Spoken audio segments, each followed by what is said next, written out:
Well, thank you very much, and I'm really happy that I'm here today and I have this opportunity to present our thoughts, our ideas. So today's presentation will be a little bit about our organization, little bit about our background, what we have done, and little bit about where we see the future. So how we see the governance in future, where we see the open data, for example, in future, what kind of role they can play in our everyday life. So where we are today, where we should be in tomorrow, and why it is important really to have these kind of communities all over the world. That's a key point, I think, in this presentation. So a little bit about IDF, Innovation and Development Foundation, which I'm representing now. This is solution team organization which is creating some solutions, especially in reforms, in governance. We are more focused on governance. Sometimes we're working with businesses as well, but mainly we're working on the reforms on governments, because the bigger background of the people who are in this organization, they are mostly practitioners who did some reforms in different countries, mainly in Georgia, but also maybe in Ukraine, in some other countries in our region. The idea is to always creating something new. So we have only one restriction, that we never copy. So we don't think that countries are just Xerox, let's say, copiers to copy from one to another. Sometimes, unfortunately, not sometimes, quite often, different international organizations, they're offering reforms from one country to another. So they are just trying to copy all these different things, what is happening from one country to another, and then they are saying why we fail. So why there is a problem, because it's impossible to copy, because all the time there is some kind of local specifics which you need to take into consideration. So IDF is, here is some blocks of our work of IDF. So Reforms Lab, which is actually our open co-working space in Kiev, space like this, where we are doing all this stuff. We are also writing on the walls, I don't know, doing brainstormings, roundtables, this kind of presentations, some hackathons, and all this stuff. Here is different, let's say, blocks of our work, but I will specifically say several words about IDF eGov.GovTech and IDF Civic Tech. So what is the difference between them? eGov.GovTech, it means that we're trying to put some kind of, let's say, policy in e-governance, which will create sustainable, ongoing development of the e-technologies in the country, and especially in governance. So as for Civic Tech initiative, we're trying to work with many different people, not only to hear presentations, but also to do some trainings. For example, how to use open data, what is the API, how to access different data, or how you can analyze that, what are the best practices in the world which we can use and localize in Ukraine, in Georgia, and some other countries where we're working. And also what we're trying is to build up some kind of community like you are doing. Yes, so community which is supporting these kind of initiatives in country. Now we have from time to time some trainings for the people. We are doing some open sessions. We're doing hackathons. For example, we're doing there is data about tenders, about procurements, which is quite corrupt in country. So we're putting that task to young people, and we're saying that not only to young, all ages, and we're saying that let's think how can we analyze that data. So what kind of analytical tools we can create, which will give us more opportunity to control that system, to be able to have more transparency. And also a very interesting initiative with what we have just recently initiated together with several organizations. We are starting now a wiki investigation platform. So what is wiki investigation? It will work like Wikipedia, but it will be for investigations. In our part of the world, it's really the biggest problem is corruption, unfortunately, and corruption cases, and quite often prosecutors' office and investigators, they are not investigating that. And from the other hand, we have just journalists who are putting some articles in newspapers, which at some cases is just blackmailing, or I don't know, it's just some kind of, let's say, PR, part of the PR campaign and nothing else. So what we're trying is that we're saying that we have really qualified investigators who are not working in government, but they can investigate the cases. So, for example, the person who is interested in some certain case, he can initiate the investigation through that platform, can create some kind of, let's say, team together with some other volunteers who wants to participate in the platform. And plus, what is most important, they can use crowdsourcing. So they will ask to entire like society, send us all information which you have like about that guy who is corrupt and about which we think that there is some corruption, let's say possible corruption case. And investigation is ongoing as it should be in a law enforcement agency, in a like for example prosecutor's office, but it is done by civic let's say civic investigators. And I think that that system would really work, and I think that that's really something interesting what we'll have in future. So some other things, and just one point here. I think you have seen here IDF wine and reforms. So what is the wine and reform? So in Ukraine and Georgia, we were trying to attract ministers, members of parliament to this kind of discussions.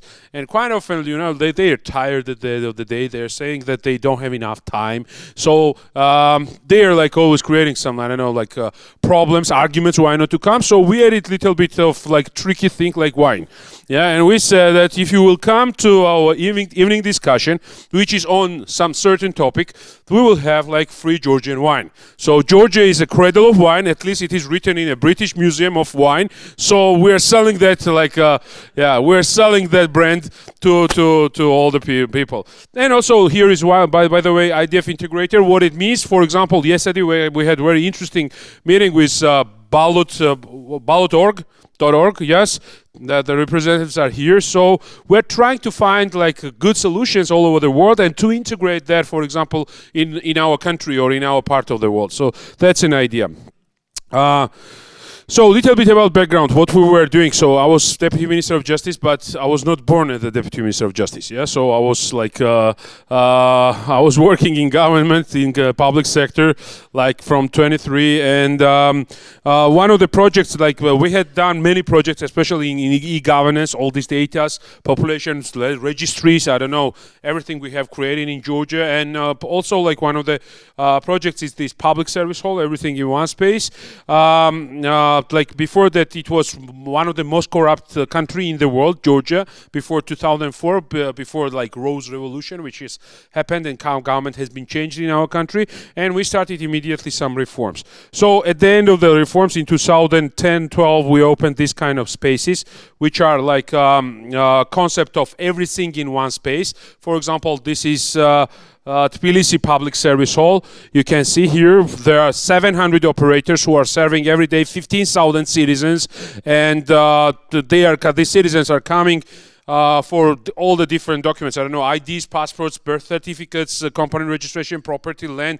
Everything can be done through that service centers, and it is operating through since September 2012. This biggest one in Tbilisi, which is total like area of the building is 30,000 square meters, and service area is something like 7,000 square meters.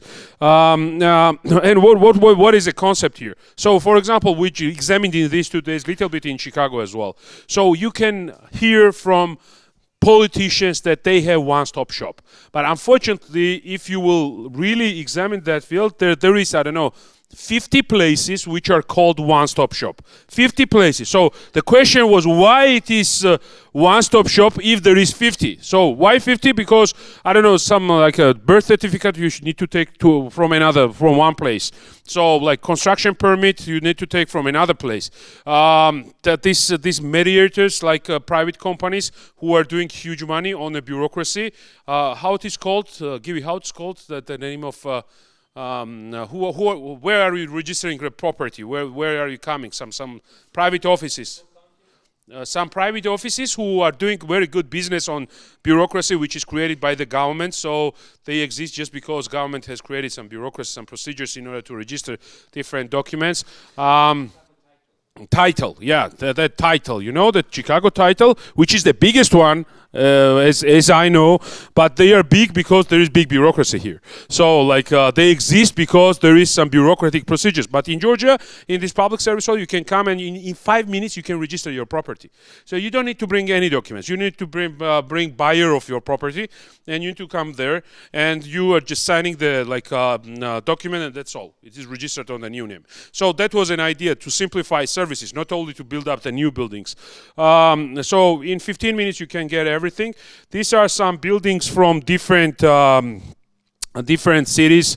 For example, this is different city of Georgia. So it is architecturally, well, let's say, I don't know, like some futuristic architecture as well. This is Batumi Public Service Hall, where we had Hillary Clinton. She was visited like before presidential campaign. She was visited she was really amazed, and she sent to us many different groups from different countries. Now we started the same project in Ukraine, and we will open this kind of public service halls. Again, idea is that whenever I need something from the government, I shouldn't think where to go. I need just to know that if I will come to that center, I will get that service. So even school certificates you can get there if it is linked with the public schools. And also we have the service center like Just Cafe. So what is it? What it means? Like you are entering cafe, you are ordering tea, coffee, steak, salad, company registration, marriage registration, property registration.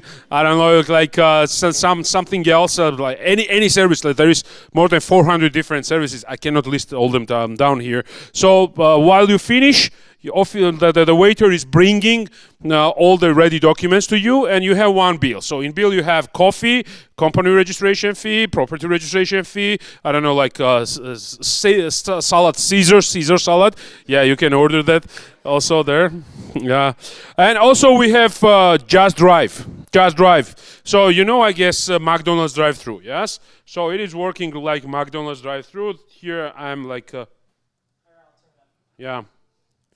Here I'm taking passport in Just Drive. So actually, we don't need a voice for this. So I came to the window. I'm not leaving a car even. Yeah, I came to the window and I'm asking for my passport. I gave them my ID through which they are identifying me, and that's all. Like they will prepare now the document. It will need just 2 minutes and 30 seconds more, not more than that. I will just, yeah. So here is my passport. So I'm getting passport, yeah. So it's as easy as that. So but there is no hamburger, unfortunately. No Big Mac. No Big Mac, no hamburger, but there is passport, the document which I need in order to travel to US, for example. And unfortunately, the similar thing in US, it's really hard to get, because quite often in our mindset is that whenever I think about bureaucracy, whenever I think that I need to register something, immediately we're afraid of that, yeah, because oh my God, I need to go to some specialist, and I need to ask to them, ask him, her, I don't know, to register something, and of course they will not be treated me as a human. I will feel myself there as an animal, because they will tell me I just sit down. Go away, here is a red line, don't cross that. So usually they are speaking like that. And why they are doing, we will speak about that later. So, and where is the way out from that everything? By the way, here is some recognitions. So now let's forget about that background, what we have. So now we want to speak where we go. So what is the key problem? Why it is happening that governments are not serving us? Why it is happening that here we need to speak about big data and the big data are not available? Why it is happening that data are not updated appropriately? Why it is happening that there is all the time problem of matching, problem of, having a single identification in property registry, in land cadastre, in, population registry, and that's a huge problem. And when we're speaking about civic tech and when we're speaking about civil initiatives, that is something which is creating huge problem for us. And so we need to change that. We need to change that. Otherwise, we can, I don't know, have some nice initiatives, but they will not be good enough because we will not have access to the data which we need in order to really forget about bureaucrats and bureaucracies. So here is my real presentation. Now I'm starting presentation. So yeah. So this is. Oops. Told this one, Bill, you know you'll this have guy, to hear it again. I told it in the car. I didn't tell this one to Gorbachev. You know, there's a 10-year delay in the Soviet Union of delivery of an automobile. And only 1 out of 7 families in the Soviet Union own automobiles. There's a 10-year wait. And you go through quite a process when you're ready to buy, and then you put up the money in advance. And this happened to a fellow, and this is their story that they tell, this joke. That this man, he laid down his money, and then the fellow that was in charge said to him, okay, come back in 10 years and get your car. And he said, morning or afternoon?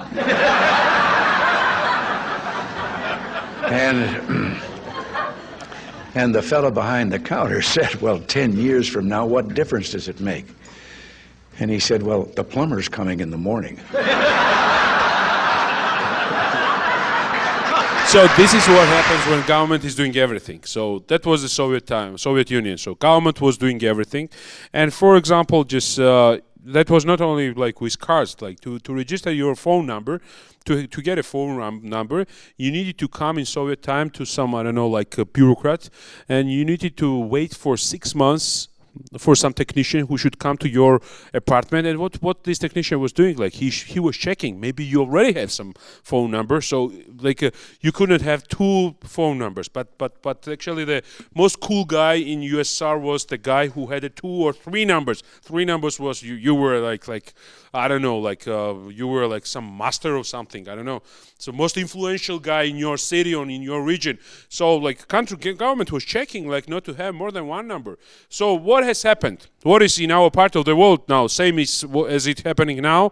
So we have many, for example, this is Ukrainian mobile phone companies who are coming every day to us. They are offering, I don't know, free talks, free SMSs, free internet, nice numbers, phone with number without phone. I don't know, different kind of, let's say, offers what we're getting. And that has been changed in a very simple way. Just government has organized some policy, yes, some rules on the market, and that's all. The private company started giving all these services to us. But just imagine what is what would happen, so how the bureaucrat could possibly solve the problem. So again, let's go back to the Soviet time, and there is bureaucrat, some department who should issue the your telephone number to you. And government is coming out with the initiative of reforming of this horrible system because there is long queues, people are demanding more phone numbers, so we need to start reforms. Instead of changing policy that private companies are jumping in, they are just doing starting reform of that. And it is happening every day. So how many times you have heard, for example, in US, reform of border police? Yeah?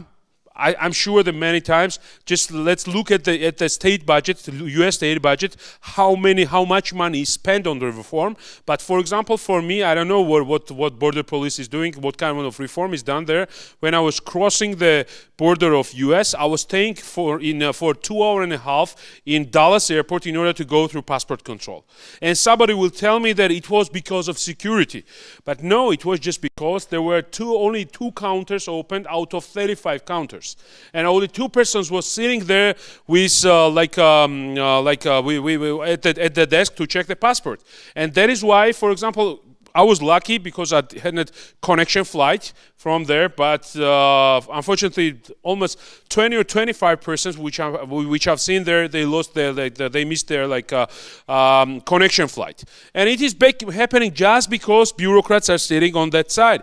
And when I started complaining, I was just starting speaking that we are not animals, we're just human beings, and please treat us appropriately. They said that sorry, but it's border police. They have their standards. They know how to work. And I'm just looking on like TV screen just next behind me, and there is Obama, and who is welcoming me to US. So welcome, we have such a nice country. And you know, I'm standing for 2.5 and I'm looking on President Obama. If I will have opportunity today, by the way, I will ask that question. So what is the link between that video, that welcome video, and the service of border police which is there? So I complained so much that at some point it was my turn, so they I went through this passport control, but they put me in the C gate. So C gate is extra check. So they punished me because I was speaking too much in that queue, and they told me that go over there, and they are checking me. So same thing, like if it happens that no business and there is no business in this service delivery, and there is government, they will start the reform. And here is just list of the activities what they are doing usually: initiation of reform, analyzing of current situation, initiation of legislative changes, debates in the Congress or congresses or in parliaments that what is better, what kind of system we need to use, 5, 10, 15 years plans. Like budgetary spendings, they are allocating money for creating of the databases, some databases. Then they are examining infrastructure, and then of course they are creating online portal because they need to have some some e-governance. So e-governance is online portal, and on that portal only possibility is just to have appointment with some public official to get a number. So that's it's really like horrible. Like many mayors are coming out and they're saying that we are so good that we have online portal where you can in online get your appointment with public official.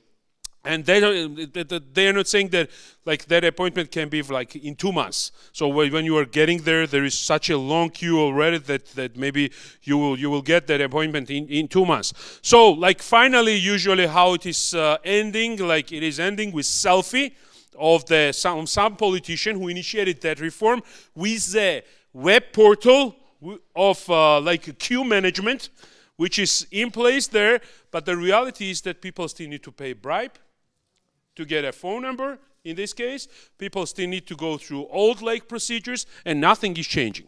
So again, what is the main principle? What can change that everything? Main principle is competition.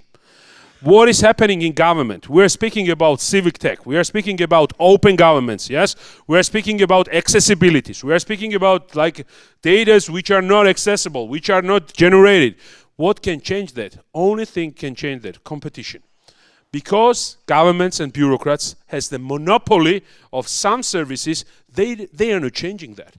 And whenever you are starting some arguing, like the arguments, you are bringing some arguments that, for example, why are you spending so much money on your server infrastructure?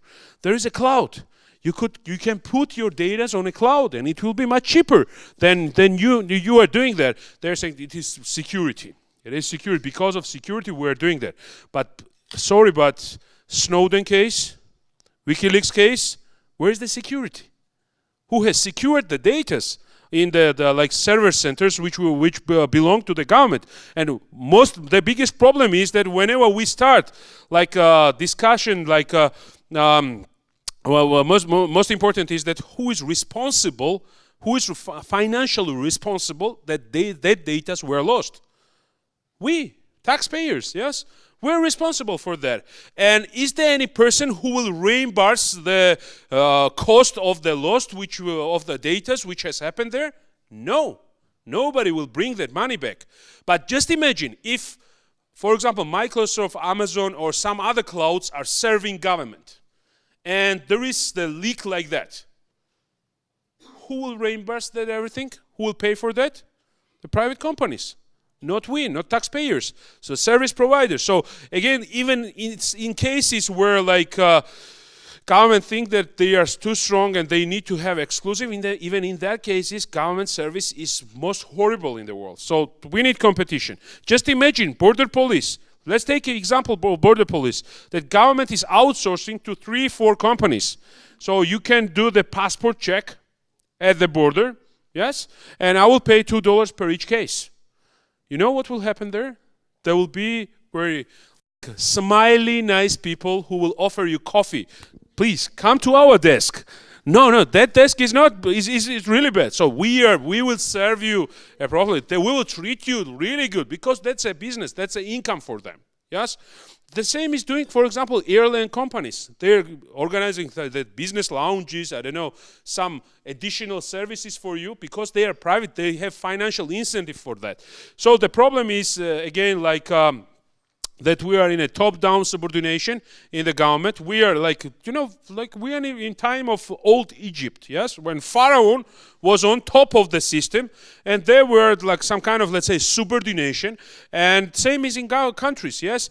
Presidents, ministers, deputies, assistants, deputy assistants, I don't know, heads of units, deputy heads of units, and this is so strict regulation, this subordination, that, for example, deputy assistant of the assistant cannot reach, I don't know, like assistant directly. First, he or she needs to go to the deputy assistant, and then deputy assistant needs to go to with some, I don't know, topic to the assistant secretary. Yes, so I don't know, like there are so many assistants that I'm really that's really complicated. So, but the trends are changing, and we are like this. Yeah, we are like this citizen who is running from one place to another, and we're asking for help, of course, like help us, like. And we hate it. Yeah. So, but paradigm is changing. Just briefly, let's compare the management of the Facebook and U.S. Government. Facebook has more than 1 billion active users. They have just 7,185 employees. So it means that on each 144,000 users, they have just one employee. But the U.S. government, like U.S. has 310 million citizens, and for them, they have 4,400,000 government employees. We're not including army. Army is separately. That's another big figure. 72 citizens, and 1 bureaucrat. Yeah, on top of that, what is there? Yeah, of course, we are not comparing like many people will start that there is some different obligations. The government is doing a little bit more than just Facebook. But sorry, civic tech. If you are really supporting civic tech, the guys who are here, we believe that we can do something better than government is doing. Yeah, and that's the idea of civic tech, I think, and that's the idea of that kind of initiatives. So I think that if we will be involved, I have seen really brilliant small programs and software solutions which were done in US, which really generate some participation of many people in some kind of civic activities. And that's really great that technologies are giving us opportunity to do that everything. And we're doing much better than government is doing. And we're working in that case like Facebook management is, because we're engaged in Facebook. We are putting the post. We're we're clicking on the like. We're sharing. We're commenting and so on. And it's really something which amazes us, which we like. So all these successful, let's say, platforms are successful because we are involved. So they are engaging us. Yes, if we're not engaged, that will not work. But government is telling us, no any engagements. So here is subordination. So here is some strict regulations. So we know how to do that. Of course, they're speaking about openness, transparency, and second part of the civic tech is also like some kind of openness and open services and simplify all that part. But reality is completely different. They are not open. They're not transparent. They want to hide everything. And whenever you are complaining, they are saying security. Security, keyword, security. We know, you don't know that. You can't understand that. Usually they are answering. We know that better. So role of the government in future should be like role of the referee, not like role of the player at the field.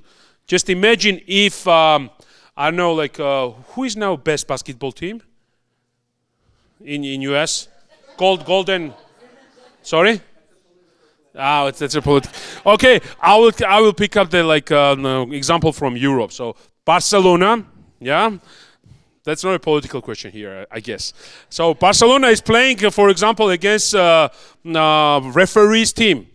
Yeah, Barcelona, best soccer team in the world, is playing against a referees team, and referees are doing goal with hands.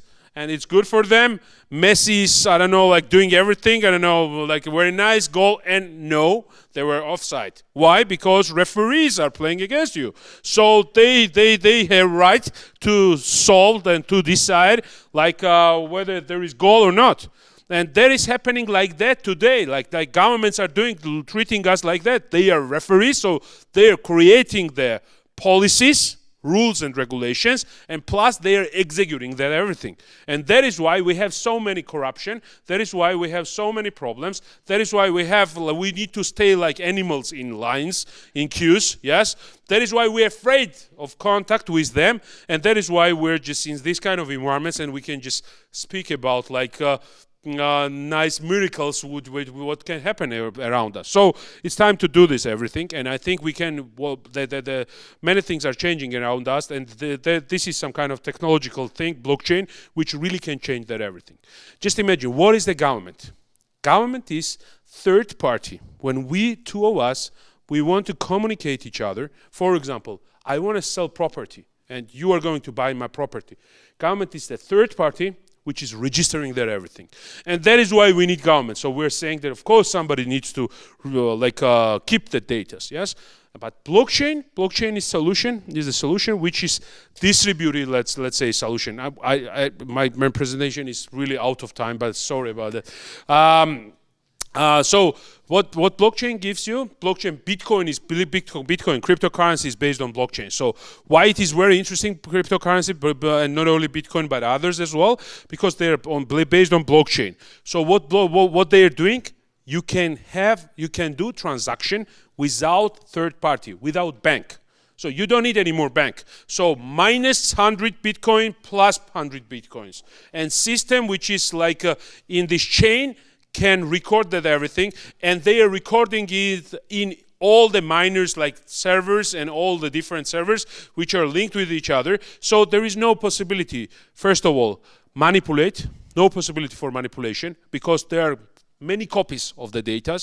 Second thing, there is no extra need for, let's say, third parties who need to prove something, because bank is proving that I really have $100 which you are asking me, yes? So when I'm swiping the card, bank is Visa, what Visa is doing, yes? Visa is asking the server, do this guy has $100? And server is asking, yes, he has $100, and then the transaction is done.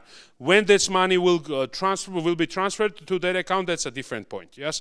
But blockchain is doing that in real time. So for Bitcoins, the same will happen with government services. Just imagine that we are starting developing of land cadastres. We are starting developing of property registry without any government, let's say, employees, bureaucrats involvement. Only thing what the government is doing, and I think in this case, like politics and execution, like parliament and executive power is like split it with each other. They are creating some rules in this country. So through elections, we're electing, I don't know, representatives, our representatives in local council, who is creating and they are creating rules that, for example, in Chicago, we can build up maximum 100 store building. Yes, that's all. That's what they're doing. But to get a permission for that, I will not need any more this guy. So there can be authorized, let's say, private service provider who can do that service for me. So which are like working in blockchain. So we used already this technology in Ukraine for e-auction system. So there are private service providers who are having like these services, so the database. Like a user interface, and bidding is decentralized, so they all are exchanging their data. So this is some kind of, let's say, evaluation. Now we are here in most places. So for example, for procurement system, database, bidding and user interface belongs to government. We moved to Ukraine. We little bit upgraded. We are calling it second generation of reforms.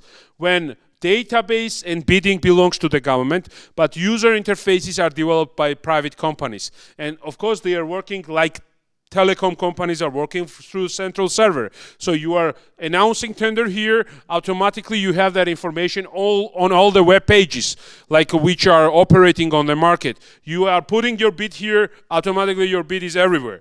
But we saw that still the problem is the government there. Because the key guy is, in this case, the IT administrator of the database. He can manipulate, he can change the data, that's one thing.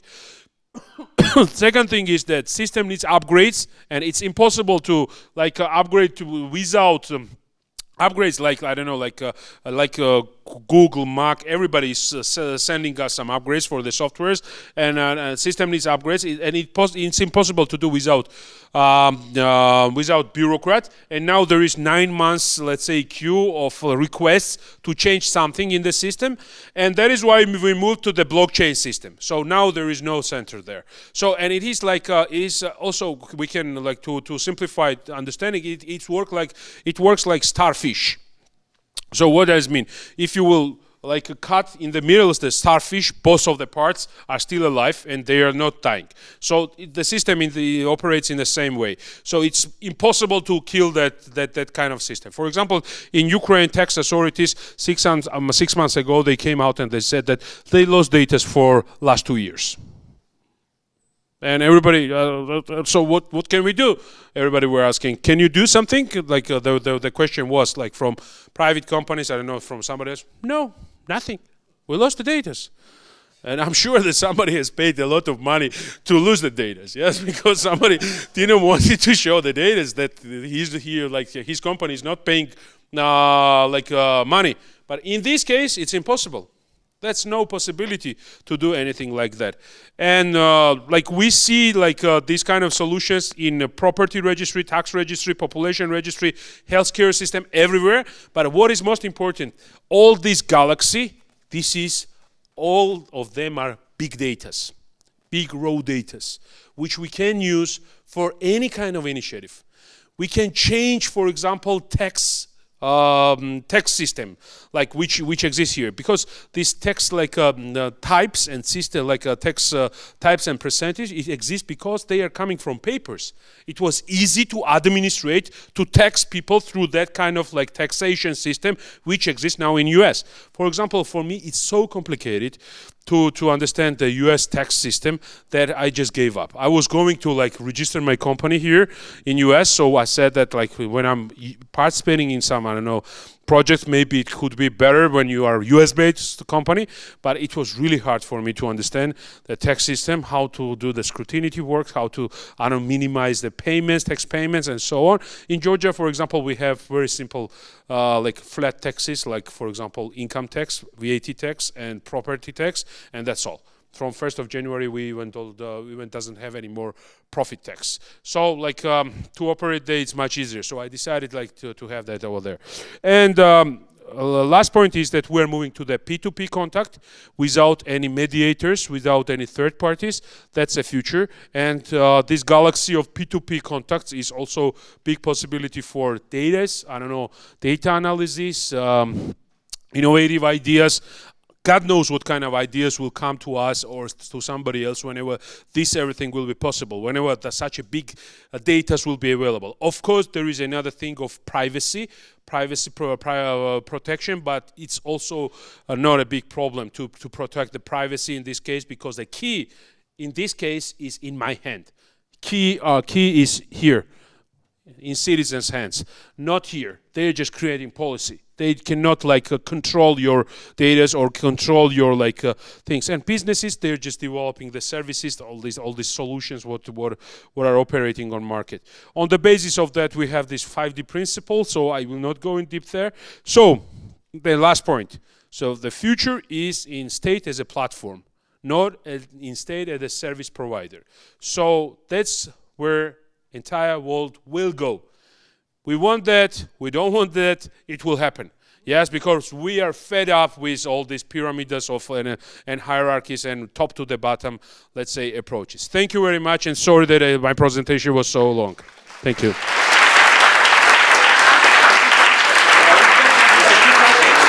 Sure. So two questions. We can do the blitz tour of the question. I hope that there is questions. Otherwise, I think that maybe I will think that nobody understands what I was speaking about. Please. So two things that you talked about were the importance of competition and efficient government services, and then, in potentially efficient government services, and then also you had some criticism of top-down implementations. Yeah. It seems that these creations of, what's the term, Public service hall? Public service halls is one of your signature achievements, but that seems to be the pinnacle of not necessarily government competition because you're concentrating everything in one place, and then also that's a top-down. Yes. So I'm trying to understand the contradiction. Okay, so that's a past. Yeah, that's a past actually, that public service halls. For example, what we're trying to do in Ukraine is that, for example, Kiev is big city. So we went to the shopping malls and we said that, guys, you want more stream to your shopping mall? So we can outsource to you and open that kind of service center. But all in one. So also take all services. Yeah, so they are interested because extra 15,000, I don't know, persons who are coming to your shopping mall, it means that immediately price of your, let's say, building is going up. Yes, so like in this case, in Kiev, there will be several places where you can go for this kind of services. Unfortunately, in Tbilisi, there is only one place. We still have more or less good government who is like citizen-oriented. What happened in Georgia actually is that citizens are used to have already like these very simple services. So whenever there is queue, they're calling on a hotline. So they understand how government can treat them. So how should government treat them? So that's a case in case of Georgia. But here in Chicago, there can be 10 places which are giving you like service with the concept everything in one space. So and they are competing with each other. So if I will not like the service centers in downtown, I can go I don't know to some shopping mall which is a little bit like in South, and I can get there like some services. So there will not be any territorial restrictions. There should not be. So that's how we can create competition between these kind of service centers. But I fully agree that that's a past. So no monopolies, and we're against that. And even if, like, for example, if you want to register your property in Chicago and you are, for example, in DC, can you do that? There is territorial restrictions, yes? So you need to come back to Chicago and you need to get your like document here. So that's not a good like thing. What should like in future it should not be like that. So there should be exterritoriality. So I can choose not only inside of city, but I will be able to choose all around country, wherever I want. For example, in Georgia, we, in addition to that, have some Skype services as well. We are developing that part. For example, if I will lose my passport here, I will just call through video calls through Skype operator back in Georgia, and through DHL, I will get my new passport in 3 days. So I will not need even to go to that office. So that's a future. Like that's something which is upcoming and which will be done. And in any case, we need to create some competition. If there is no competition, sooner or later, bureaucrats will close up that possibility. Thank you. Please. Yes, a question about your. Is it on? Okay. Question about your idea about using some kind of Wikipedia approach for bureaucracy fighting. So, for investigation. For investigation. How are you going to prevent people from using it actually backwards? Right? How you're preventing that? Serious investigation, there will be interested party with a lot of resources who can flood the system with information they want to. Sure. So how are you going to fight that? How we are fighting that in Wikipedia? Not really. We're just waiting until someone gets up there and changes. Yeah. It makes correction. And it's a lot Actually, of time. it will be almost the same there. It's a lot of time. But why it's a lot of time? It's not such a lot of time. So that's a lot of time for the person who is putting fake information, and that's much shorter time for moderator who can do that with one click. So there is some, let's say, some levels in Wikipedia which you can get, and you can do that for like very easy. So actually, what we are going to do, that's a really important question. What we are going to do from the initial point, we will have some project team which will control some kind of, let's say, all the data which are there. control is not a good word, just which will control the sources, where these data are coming from. So to create a page on Wikipedia, you need to like identify the source where you have this information from. Yes, otherwise you cannot create any page. And then there is some kind of different levels of people in Wikipedia who can manage. I don't know. They can delete your page and so on. So something similar with little bit more involvement will be in this case. Yes. So in any case, I know, like still, when we need some information from encyclopedia, nobody's going back to the Britannica. Yeah, we forgot that there were very nice encyclopedia like Britannica, which were done by scientists, which were sitting in the rooms and thinking, for example, description of Ukraine. And they were thinking like, what is Ukraine?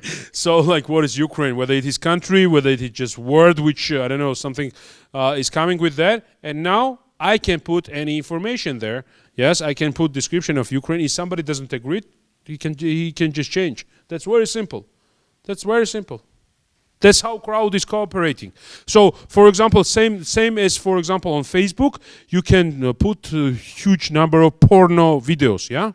But you cannot do that because immediately you are like blocked. You are losing your like account.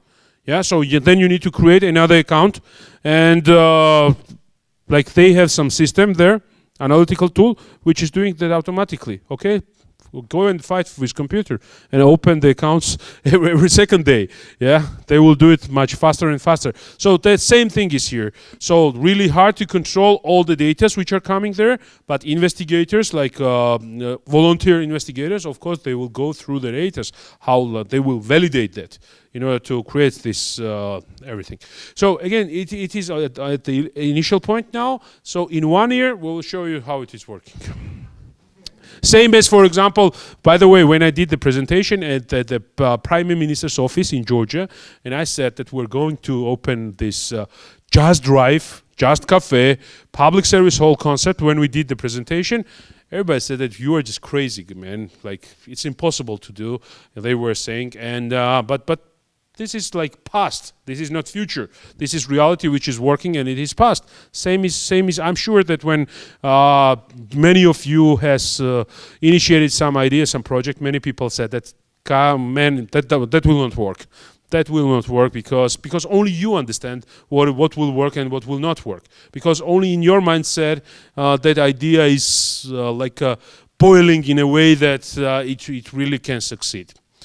So thank you very much. I'm really sorry. We need to run to the Obama event, and I will really try to ask, like, what is the idea to have such a nice speech when you know, like on the screen in the like Dallas airport, and such a horrible service, in parallel to that. Yes, what is an idea? What is the concept behind that? Thank you very much, and I hope that we will have opportunity to work together and, I don't know, do many things together. I think what we can start actually is that when we will have this kind of event in Georgia, in Ukraine and Georgia, and when you have event here, we can do some kind of online, I don't know, discussions, yeah, to speak about best practices, because we always need to share the information, because all of us were creating something. Finally, we came to the point when people started to be more and more creative, entrepreneurs, innovative,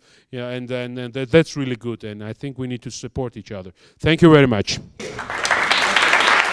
Thank you very much. Excellent.